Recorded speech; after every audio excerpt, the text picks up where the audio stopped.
Hi everyone, this is Mix from Sneaks and Ball PH, and today we have a little bit of a different video because for today we will be looking ahead at the Jordan releases for this year's holiday season.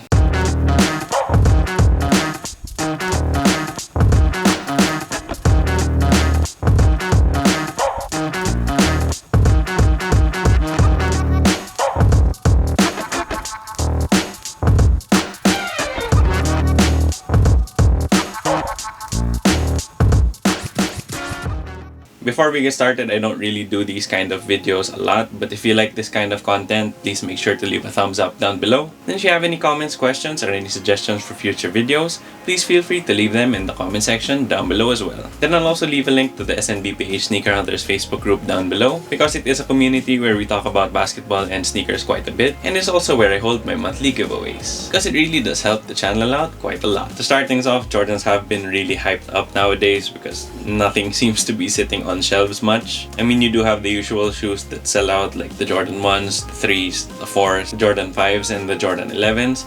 But you also do have other shoes selling out like the Jordan 1 mids and lows that used to just sit on shelves. And now even non-OG colorways just resell for crazy amounts, so I guess it is what it is. It is the time that we are right now where retro is pretty hot. But at least with that demand, Jordan brand has been kind of pumping out a lot more shoes, which is hopefully a good thing for everyone who wants to rock them and cop them for retail. But of course, as with everything with Jordans, with Yeezys, and with Nike Dunks, it'll still be pretty hard to get, but I really do hope that the people who want to wear them will be able to get them. Then before we get into the holiday 2021 releases, I will leave a link in the description box down below that will head you over to nicekicks.com so that you can check out the other Jordan releases for spring, summer, and fall. I do have some spring, summer, and fall Jordans that I will be trying to go for, namely the Jordan 7 Flint, the Jordan 1 Shadow 2.0, and the Jordan 4 Lightning. Now getting into the holiday 2021 releases, it is important to note that these are all kind of leaks at the moment, and only a few of these shoes have an exact release date, so just take them with a grain of salt. For the first one up, we do have the Jordan 1 High Handmade, which is a kind of weird looking Jordan 1, and the story behind this is that it's supposed to mimic like a handcrafted Jordan 1, which is why they have all of these different colors, different textures, and sort of different patterns on the shoe. But personally, I don't really like how it looks right now in renders, and I kind of think the overall concept of the shoe is a little bit gimmicky.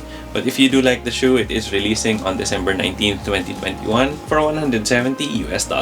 Then next we do have the Jordan 1 Bordeaux, which does have a white base, Bordeaux on the overlays and laces, and then you have a silver Nike swoosh as well as that Wings logo. I think this colorway is definitely better than the last Jordan 1, but it's not something I personally would go and get because I'm not really a fan of the Bordeaux on the Jordan 1, and pretty much the only Jordan that I've kind of enjoyed that had Bordeaux on it would be the Jordan 7 Bordeaux. But if you do like the shoe, you do have to keep posted because there isn't a final release date yet and no final retail price, but I do think it will be $170, so just be on the lookout if this shoe is the shoe for you. Then you also have two colorways of the Jordan 1 Element, which are releasing in November and December respectively, and they're both gonna retail for $200, which is a little bit much, but the Jordan 1 Element is supposedly a Jordan 1 with the Gore-Tex branding and Gore-Tex materials, which will supposedly make the Jordan 1 a little bit more durable and weather resistant. So if you're someone who lives in a place with a lot of snow, or maybe in a place with a lot of rainfall, then this might be a pretty good option if you want to wear them out into the rain or in the snow. But I'm just not sure if this will appeal to a lot of people. But the colorway coming in November is this black and gray one, which is pretty okay. I mean, it's kind of basic, but it is pretty clean as well. Then you have on December that light bone colorway, and I would definitely prefer this one, but I am definitely curious how the material quality will feel like because, you know, it'll be a little bit more waterproof, so it might be a little bit stiffer than your standard Jordan 1 High. Then moving on to Jordan 3s, you do have this sort of pine green Jordan 3 that's releasing on November 13th, and it is pretty interesting because from the images you can kind of see that it doesn't use a leather upper, but instead you have what looks like nubuck. I don't really remember if we've ever seen a nubuck Jordan 3,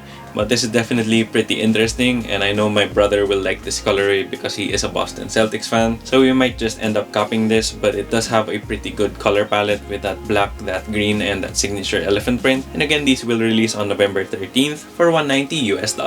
Then the last leaked Jordan 3 is this Jordan 3 Camo, which has a camo print that replaces the elephant print, a sort of light bone midsole and outsole, and this very weird brown on the upper, and this just kind of looks like mud, or you know, that other thing that I'm not even gonna say. And this is definitely a hard pass for me, and if you like it, I mean, that's fine, you can like what you like, but it doesn't have an exact release date yet, and it doesn't have a price, but it should be 190 USD. Then moving on to Jordan 4s, we do have a grade school pair of Where the Wild Things Are, and this is supposedly inspired by the book and the movie, but it's just really not for me, and I'm not really sure why they did this. So it does have those varying shades of brown, a little bit of light neon green, as well as this deep red. And my least favorite detail on the shoe is that cracked leather on the heel. I just really don't like the look of cracked leather on my shoes, whether it be on the taupe haze Jordan 4s or this upcoming colorway of the Jordan 4. It just really doesn't fly with me. There is no release date yet on those, and there isn't also a price, but if this was available in a men's size, it would be 190. And then on October 2nd, you do have this black and red Jordan 4, which is in the Thunder color blocking, and I did kind of like this when I first saw it, but every time I look at them again, I just kind of like them less. And this is probably a pass for me because I do like the Thunder Jordan 4, but that did have the yellow instead of the red, and this shoe overall just feels a little bit too dark for my taste. But if you do like the shoe, it is releasing on October 2nd for $190 US.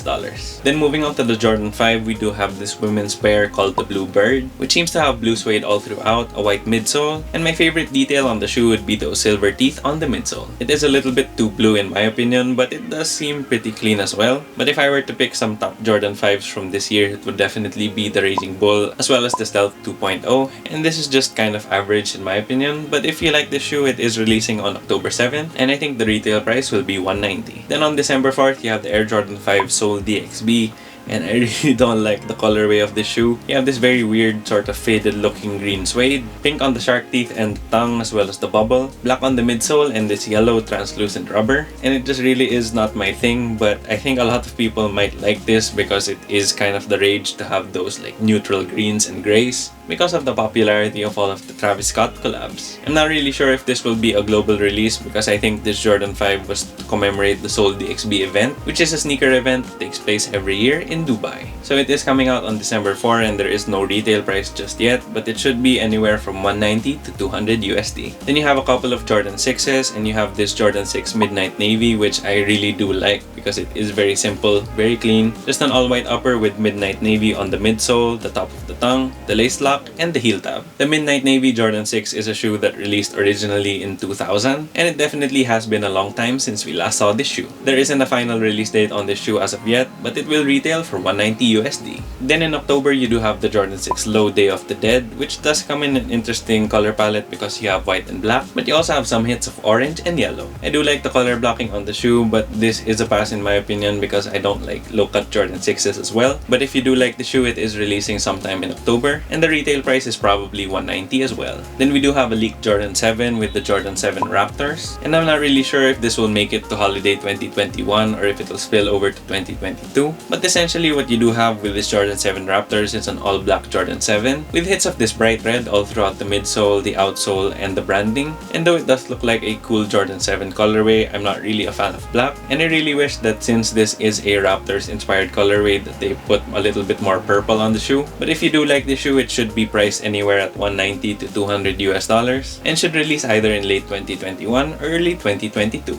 Then we also have a leak of an upcoming Jordan 9 which is all red, and I'm not really sure why they released an all red Jordan 9 because we already kind of had that in 2016 as a part of the Kilroy pack when we had the Jordan 9 Motorboat Jones. But the difference between them is that this colorway doesn't seem to have that black stitching, and it has a black outsole and red midsole, which is different from the Motorboat Jones because that did have a black midsole and red outsole. And with this upcoming colorway, it also is different because the tongue is all red. So if you like all red shoes, then I guess this is probably for you. But for me, it is probably a pass because I do prefer those Motorboat Jones Jordan 9s a little bit more. But if you like this colorway, there is no release date as of yet, but it will release for 190 US dollars. Then on December 11th, we have a really big shoe coming out because we do have the Jordan 11 Cool Grey, which made its debut on MJ's feet in 2001 and was retroed in 2010. This is definitely a shoe that I'm going to be trying to get, and I've really enjoyed the Cool Grey Jordans even with my Cool Grey Jordan 3s, so I will be doing my best to add these to the collection. It has that translucent outsole, an all grey upper with that grey patent leather and grey leather, and a white Jumpman and white laces. So once again, that's coming out on December 11th for $225 USD. Then we have a leak of an upcoming women's Jordan 11 with these animal prints on where the patent leather should have been. And I'm not really sure how to feel about these because I don't like this much animal print on my shoes. But the different animal prints sort of fade into one another and go around the entire shoe. So if you are a woman or fit in women's shoes and you're a fan of animal print, then this might be the Jordan 11 for you. But there isn't a release date as of yet and there isn't a price, but it should be anywhere from $190 to $225. Then we do have the Jordan 12 Taxi Suede releasing on October 9th, and we're not really sure why they just couldn't retro the Jordan 12 Taxi on its own and they had to change it up with some suede. But since you do have that Taxi color branding, I think a lot of people are still gonna like these. But if you're the type who plays in their Jordan 12s because they are a really good basketball shoe, not sure if you like the suede version because it might just get a little bit more scuffed and not last as long as an all-leather version. I'm still on the fence if I should get these, but they are releasing on October 9th for $190 US. Then we do have some Jordan 13s, and the first one is this black and purple Jordan 13, which kind of do look similar to the Jordan 13s that maybe Ray Allen would have worn with the Bucks, or Mike Bibby would have worn with the Sacramento Kings. Not really too fond of the colorway since it is predominantly black, but it is a pretty clean and simple looking Jordan 13, and if you are a fan of the Sacramento Kings or just a fan of purple, there isn't a release date as of yet, but it will release for $190 US. Then on November 11th, we do have the Jordan 13 Low GC, and I'm not really sure what GC stands for. The only things that come to mind would be like Greater China, and maybe that's what it is, but I will try to find out what it actually is supposed to mean. But it is a pretty plain and pretty simple Jordan 13 with that low cut shape, an all black upper and midsole, and you just have this sort of light mint green on the outsole as well as the Jumpman on the side. This is a pass for me, but if you like this colorway, it is releasing on November 11th for $200 US. Then lastly, we have a women's exclusive on the Jordan 14 Low Shock Pink. The name is right on the money because it is shockingly pink. It does have a bright pink outsole and midsole and even an all pink upper with some touches of black on the midsole as well as the inner boot. Not really a fan of how shockingly pink this shoe is as well as how the low cut Jordan 14 looks. But if you are a fan of the Jordan 14 Low, which I know there's not a lot of people that are, and if you're a big fan of pink, these are releasing holiday 2021, but it doesn't have an exact release date as well as an exact price, but it should be anywhere from $190 to $200 US. So there you have it. Those were the upcoming Jordan releases for holiday 2021. The shoes I'll probably be copying would be those pine green Jordan 3s for my brother, those midnight navy Jordan 6s which first released in the year 2000, those Jordan 11 cool grays that we first saw on Wizards Michael Jordan in 2001, and those Jordan 12 Taxi Suedes if I can get over the fact that they switched out the leather for suede. Please do leave your comments down below and your thoughts on the holiday releases and which ones you'd be trying to cop. Then if you haven't already yet, please make sure to subscribe and hit that bell icon for notifications. It would help us out a lot. Here at Sneaks and Ball, VH.